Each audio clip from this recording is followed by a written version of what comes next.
আসসালামু আলাইকুম। এইচএসসি 26 পরীক্ষার্থীরা, বাংলা দ্বিতীয় পত্রের 11 নম্বরে আমাদের যে প্রশ্নটা আসবে সেটা হচ্ছে সংলাপ অথবা খুদে গল্প। সংলাপ তো একদমই সহজ। সংলাপ রিলেটেড একটা ক্লাস অলরেডি আমাদের আছে, আমরা আপলোড করে দিয়েছি এইচএসসি 26-এর জন্য। ওই ক্লাসটা যদি কেউ দেখে, সংলাপ কোনোদিনও তাকে পরীক্ষার হলে পড়ে যেতে হবে না। জাস্ট সংলাপ কিভাবে লিখতে হয় এটা জানার পর পরীক্ষার হলে যে কোনো টপিকে আসুক সে সহজে লিখতে পারবে। প্রবলেম ছিল খুদে গল্প নিয়ে, যে পরীক্ষার হলে খুদে গল্প আসলে কিভাবে লিখবো। আজকে ইনশাল্লাহ খুদে গল্প নিয়ে যে ভিডিওটা দিব, এই ভিডিওটা দেখার পর খুদে গল্পও তোমাকে মুখস্থ করে যেতে হবে না। পরীক্ষার হলে যে কোনো খুদে গল্প আসুক তুমি সহজে লিখতে পারবে। তো বেশি কথা না বলে চলো সেই ক্লাসটা দেখে নিই, যে খুদে গল্প পরীক্ষার হলে জাস্ট প্রশ্নটা দেখে কিভাবে আমি সুন্দর করে গুছিয়ে লিখতে পারবো। মাত্র 250 টাকা। যারা এখনো আমাদের শেষ মুহূর্তের চূড়ান্ত সাজেশন কোর্সে যুক্ত হওনি, দ্রুত করো। পরীক্ষার আগ মুহূর্তে আমাদের কোর্সে যুক্ত হলেই পেয়ে যাচ্ছ সকল সাবজেক্টের একদম শর্টকাট সাজেশন, সকল গ্রুপের পিডিএফ আকারে, বিগত বছরগুলোর বোর্ড এমসিকিউ উত্তর সহ পিডিএফ আকারে, প্রত্যেকটা সাবজেক্টের প্রত্যেকটা চ্যাপ্টারের চ্যাপ্টার ওয়াইজ জ্ঞানমূলক অনুধাবনমূলক প্রশ্ন উত্তর সকল গ্রুপের পিডিএফ আকারে, লিখিত অংশের একদম শর্টকাট টেকনিক পিডিএফ আকারে, ইংরেজি গ্রামার অংশের শর্টকাট টেকনিক পিডিএফ আকারে, পড়াশোনার দুর্দান্ত সব গাইডলাইন, ইংরেজি এবং আইসিটির দুর্দান্ত সব রেকর্ডেড ক্লাস, সেই সাথে পরীক্ষা শেষ হওয়া পর্যন্ত ফুল সাপোর্ট, সবকিছু থাকছে আমাদের মাত্র 250 টাকার কোর্সে। আমাদের কোর্সে যুক্ত হতে স্ক্রিনে দেওয়া নম্বরে 250 টাকা কোর্স ফি পাঠিয়ে এই নম্বরে হোয়াটসঅ্যাপে আমাকে জানাবে, সাথে সাথে তোমাকে কোর্সে যুক্ত করে নিব। তখন থেকে শুরু হবে তোমার A+ প্রস্তুতি। খুদে গল্পটা আমাদের কাছে একটু ক্রিটিক্যাল মনে হয়, তবে আজকের ভিডিওটা দেখার পর আমি তোমাদেরকে একটু কনফিউশনে ফেলে দিব যে তুমি সংলাপ লিখবে নাকি খুদে গল্প লিখবে। কারণ কি তোমার পরীক্ষার হলে দুইটাই ইনশাল্লাহ কমন থাকবে। খুদে গল্প লেখার সময় কয়েকটা বিষয় মাথায় রাখতে পারলে খুদে গল্প লেখা কোনো ধরনের কোনো প্রবলেম হয় না। তার ভিতর এক নাম্বার হচ্ছে একটি আকর্ষণীয় শিরোনাম। তোমরা জানো যে আমাদের সাধারণত খুদে গল্পে যে প্রশ্নটা পড়বে ওই প্রশ্ন থেকে আমাকে একটা শিরোনাম বের করতে হবে, তবে অধিকাংশ শিরোনামই আমাদের প্রশ্ন থেকে হয়ে যায়, অর্থাৎ শিরোনামের জন্য আহামরি কষ্ট করতে হয় না। আমি যদি একটু দ্বিতীয় পেজে গিয়ে তোমাদেরকে দেখাই, এখানে দেখো একটা প্রশ্ন আছে, একজন বিপ্লবীর মা শিরোনামে একটি খুদে গল্প লেখো। এখন আমি শিরোনাম লিখেছি একজন বিপ্লবীর মা, হয়ে গেল কিন্তু, অর্থাৎ শিরোনামের জন্য এক্সট্রা রিসার্চ আমাদেরকে করতে হচ্ছে না। সেক্ষেত্রে শিরোনামটা আমরা সহজে খুঁজে বের করতে পারছি। দুই নম্বরে গল্পের শুরু, মধ্যভাগ, সমাপ্তি থাকতে হবে। গল্পের শুরুটা করবে, একটা গল্প সাধারণত যেভাবে শুরু হয়ে থাকে সেই শুরুটা দিয়ে শুরু করবে। তুমি কিন্তু মাঝখান থেকে নিয়ে কোনো গল্প স্টার্ট করতে পারবে না, তোমাকে শুরুর মাধ্যমেই শুরু করতে হবে। অর্থাৎ একটা গল্পের স্টার্টিং যেমন হয়ে থাকে সেভাবেই স্টার্ট করতে হবে। আচ্ছা, তুমি কখনো ভূতের গল্প শুনেছো?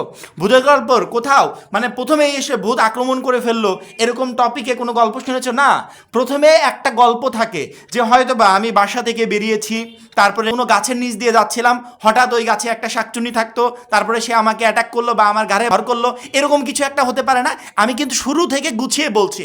এখন তুমি মিডিল থেকে যদি স্টার্ট করো তাহলে কখনোই খুদে গল্পটা পরিপূর্ণতা পেল না। এই জন্য শুরু যেভাবে হয়ে থাকে একটা গল্পের সেভাবে তোমাকে শুরু করতে হবে। তার মধ্যভাগে যা যা লেখনীয়, যা যা ঘটনা ঘটেছে সেগুলো লিখতে হবে। লাস্টেরটা একবারে ফিনিশিং দিতে হবে, অর্থাৎ উপসংহার দিয়ে শেষ করতে হবে। টোটাল গল্পটা থেকে তুমি কি বুঝতে পারলে বা টোটাল গল্পটা কোন ভাবটা তুলে ধরেছে সেই মূল ভাবটা দিয়ে তোমাকে শেষ করতে হবে। পরবর্তীতে 3 নম্বরে দেখো, একটি মাত্র মূল বিষয় বা ঘটনা নিয়ে গল্প লেখো। অর্থাৎ একটা গল্পের ভিতর একাধিক ঘটনা থাকবে না, যে কোনো একটা টপিকের উপর তোমাকে এই গল্পটা লিখতে হবে। 4 নম্বরে ভাষা সহজ, সাবলীল, সংক্ষিপ্ত রাখতে হবে। 5 নম্বরে অপ্রয়োজনীয় বর্ণনা, দীর্ঘ আলোচনা এড়িয়ে চলতে হবে। অর্থাৎ অপ্রয়োজনীয় কোনো কথা দেওয়ার দরকার নেই, শুধুমাত্র মূল কথাই তুমি খুদে গল্পটা শেষ করে ফেলবে। 6 নম্বর চরিত্রের সংখ্যা কম রাখো। অর্থাৎ এক গাদা চরিত্র নিয়ে আলোচনা করার কোনো প্রয়োজন নাই, 2জন 3জনকে ইনক্লুড করে 3জনের মাঝে গল্পটাকে সীমাবদ্ধ রাখো। 7 নম্বর ঘটনাগুলো ধারাবাহিকভাবে উপস্থাপন করো। ওই যে প্রথমে বললাম যে সুন্দর করে সাজাতে হবে, মাঝখান থেকে নিলে হবে না, ঘটনাগুলো একের পর এক উপস্থাপন করতে হবে। গল্পের শেষে শিক্ষণীয় বার্তা, মোরাল বা তাৎপর্য তুলে ধরতে হবে। ওই যে বললাম না সমাপ্তি, যেখানে পুরো গল্পটা থেকে তুমি আসলে কি বুঝতে পারলে বা পুরো গল্পটা থেকে এর শিক্ষণীয় বিষয়টা আসলে কি সেটা তুলে ধরতে হবে। বানান, ব্যাকরণ, যতিচিহ্ন এগুলো ঠিক রাখতে হবে। নির্ধারিত শব্দসীমা যদি উল্লেখ থাকে, যদি প্রশ্নে উল্লেখ করা থাকে যে খুদে গল্পটা এত শব্দের ভিতর শেষ করো, তাহলে সেই শব্দটা মেনটেন করে তারপরে তোমাকে লিখতে হবে। এই বিষয়গুলো মাথায় রাখতে পারলে যে কোনো খুদে গল্প পরীক্ষার হলে তুমি একদম সহজে লিখতে পারবে। পরীক্ষায় সাধারণত খুদে গল্প এইরকমই এসে থাকে, একটা প্রশ্ন এইভাবে দেওয়া থাকে এবং এই প্রশ্নটা দেখে প্রথমে আমাকে শিরোনামটা লিখতে হবে। একজন বিপ্লবীর মা শিরোনামে একটি খুদে গল্প, অর্থাৎ বিপ্লবে অংশগ্রহণ করেছিল এবং তাৎপর্যপূর্ণ কোনো একটা ঘটনার সাক্ষী হয়েছে, সেই রিলেটেড গল্পটাই আমাদেরকে এখানে সুন্দর করে লিখতে হবে। এই যে আমি বিপ্লবীর মা, জাস্ট এই কথাটা যখনই মাথায় আনলাম তখন আমার অনেক কিছু মনে পড়ে গেল যে একজন বিপ্লবীর মা কেমন হতে পারে বা একজন বিপ্লবীর মার সাথে কি ঘটনা ঘটতে পারে বা উনি কেন বিপ্লবীর মা।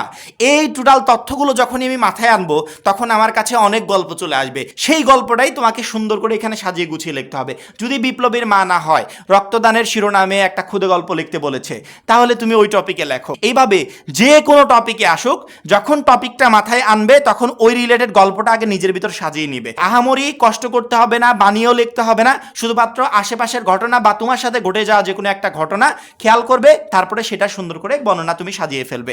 বিপ্লবীর মা শিরোনামে ক্ষুদে গল্প, যখনই আমরা শিরোনামটা লিখেছি পরবর্তীতে গল্পটা লিখেছি কয়েকটা প্যারায় প্যারায় আমরা লিখেছি, একবারে ঢালাওভাবে লিখি নাই, কয়েকটা প্যারায় লিখেছি। সেক্ষেত্রে তুমি 2 পেজ বা 3 পেজ বা 4 পেজের ভিতর এরকম শেষ করে দেবে। 4 পেজে যাওয়ার দরকার নেই, সর্বোচ্চ 3 পেজের ভিতর গল্পটা শেষ করে দিবে, এর এক্সট্রা অতিরিক্ত দরকার নেই। এখানে দেখো লিখেছি হাশেম ছিল একজন সাহসী বিপ্লবী, দেশের স্বাধীনতা ও মানুষের অধিকার আদায়ের জন্য সে গোপনে কাজ করত। হাশেমটাকে বলতো, হাশেমটা হচ্ছে এই যে বিপ্লবী, এখানে যে একজন বিপ্লবীর কথা বলা হয়েছে না, সেই বিপ্লবী হচ্ছে হাশেম, যার গল্পটা এখানে তুলে ধরা হয়েছে। একদিন মায়ের সঙ্গে দেখা করতে এসে সে পুলিশের হাতে ধরা পড়ে। আজিজ দারোগা তাকে আটক করে অনেক জিজ্ঞাসাবাদ করে।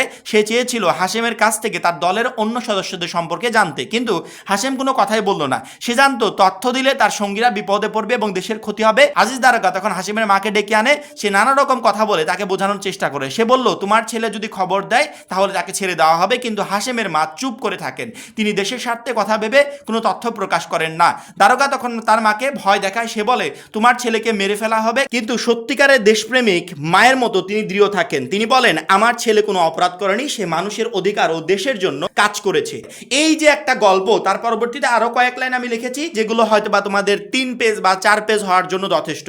এই যে একটা গল্প, একজন বিপ্লবীর মা সাধারণত কেমন হয়ে থাকে এবং উনি কেন বিপ্লবীর মা, বা এমন কি ঘটনা ঘটেছে যার জন্য উনি আসলে বিপ্লবীর মা, এই বিপ্লবীর মায়ের জীবনের কি ঘটনাটা হতে পারে, এটাকেই তোমাকে আগে সুন্দর করে সাজাতে হবে। আমি মুক্তিযুদ্ধের কোনো ঘটনা বললাম না, একজন বিপ্লবীর মা সম্পর্কে বলা হয়েছে।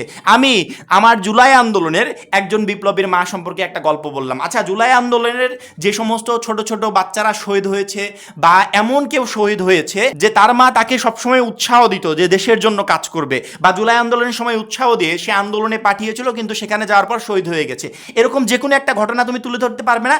এই ঘটনাটাই যে লিখতে হবে এমন কোনো মানে নাই।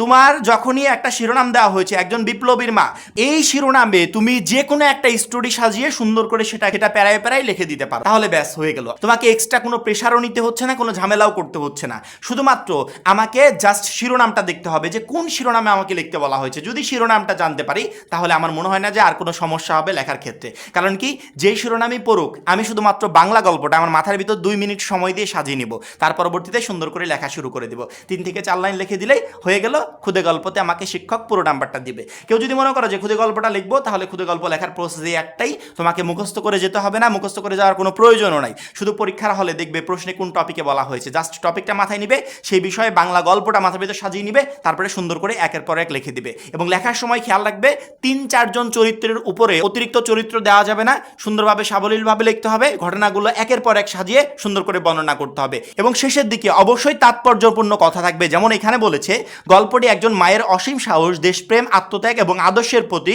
অটল বিশ্বাসের পরিচয় তুলে ধরে। একজন বিপ্লবীর মা হিসেবে তিনি প্রমাণ করেছেন যে সত্যিকারের দেশপ্রেমিকরা দেশের স্বার্থে নিজেদের সবচেয়ে প্রিয় জিনিসও ত্যাগ করতে পারেন। এই যে তাৎপর্যপূর্ণ একটা কথা বা পুরো গল্পের এই মোরালটা, এভাবে তোমাকে লাস্টে ফিনিশিং দিয়ে দিতে হবে, তাহলেই তুমি যে কোনো ক্ষুদে গল্প পরীক্ষার হলে ইনশাল্লাহ লিখতে পারবে। সংলাপ নিয়ে আমাদের ভিডিও আছে, ক্ষুদে গল্প নিয়ে ভিডিওটা ছিল না, সেটাও দিয়ে দিলাম। আশা করি সংলাপ অথবা ক্ষুদে গল্প পরীক্ষার হলে কোনোটাই তোমাকে আটকাতে পারবে না, যে প্রশ্নই আসুক সহজে তুমি অ্যান্সার করতে পারবে। আশা করি প্রত্যেকটা শিক্ষার্থী বুঝতে পেরেছো। পরবর্তী গুরুত্বপূর্ণ ভিডিওর জন্য অবশ্যই চ্যানেলটাকে সাবস্ক্রাইব করে রাখবে। আর যারা এখনো আমাদের মাত্র 250 টাকার ফাইনাল সাজেশন কোর্সে যুক্ত হও নাই, খুবই দ্রুত যুক্ত হয়ে যাবে। সবাই ভালো থাকবে, সুস্থ থাকবে, আল্লাহ হাফেজ।